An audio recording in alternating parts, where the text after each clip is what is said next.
4 persona janë lënduar gjatë një fatkeqësie komunikacioni që ka ndodhur dje në regionalen Hanet e Mavrovës Dibër. Pas asistencës mjekësore që kanë pranuar në shtëpinë e shëndetit në Rostush, personat e aksidentuar janë lëshuar për kurim shtëpiak, ndërkohë që shuma e dëmit material të shkaktuar arrin vlerën 100.000 denar. Organet kompetente kanë bërë ekspertizë në vendin e ngjarjes dhe aktualisht po punohet drejt zbardhjes së shkaqeve që quan në këtë fatkeqësi. Dje në orën 9:30 në regionalen Hanet e Mavrovës Dibër ka ndodhur një fatkeqësi në komunikacion në të cilën kanë marrë pjesë një veturë e tipit BMW me targa të Gostivarit e drejtuar nga 50 vjeçari me iniciale DZ dhe një veturë e tipit Golf po ashtu me targa të Gostivarit të cilën e ka drejtuar 54 vjeçari me inicialet FC nga Velebërda.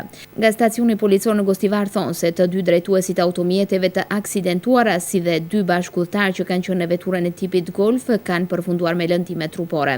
Të 4 të lënduarit janë dërguar në shtëpinë e shëndetit në Rostush dhe pas asistencës mjekësore që është dhënë atje janë lëshuar për kurim shtëpiak.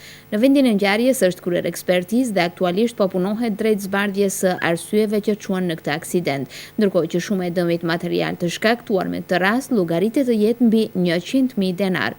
Meqense numri i fatkeqësive po shënon rritje edhe krahas aksioneve të shumta policore për të vendosur rregull në komunikacion, nga sektori i punëve të brendshme tetov përsërisin apelin që drejtuesit automjeteve të kenë kujdes me shpejtësinë e lëvizjes dhe të respektojnë shenjat në komunikacion. Nga ky nivel u drejtohen edhe të rinjve që të mos ulen prapa timonit pa e marrë lejen për vozitje, si dhe të mos guxojnë të drejtojnë automjetin në ndikim të alkoolit. Kjo pasi që në këtë formë personat e papërgjegjshëm jo vetëm që cënojnë sigurinë e tyre personale, por edhe atë të gjithë pjesëmarrësve në komunikacion.